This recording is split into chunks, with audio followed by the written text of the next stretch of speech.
কবি পূর্ণেন্দু পত্রীর কবিতা বুঝলে রাধানাথ। বুঝলে রাধানাথ, একটা সাইকেল থাকলে বড় ভালো হতো। আরও ভালো হতো একটা মোটর বাইক থাকলে। কাঠের বাক্সের কুতকুতে খরগোশ, সেরকম আতপুতো দিনকাল নয় এখন। আগে নিজের কাছে নিজের গড়গড়ার নলের মতো লম্বা হয়ে শুয়ে থাকতো মানুষ। এখন ৩৬ রকম বায়নাক্কা।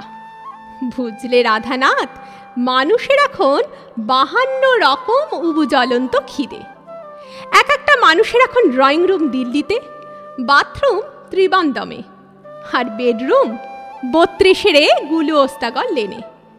একটা মানুষকে এখন একই সঙ্গে সামলাতে হচ্ছে ম্যাথর, ম্যাজিস্ট্রেট এবং মন্ত্রী।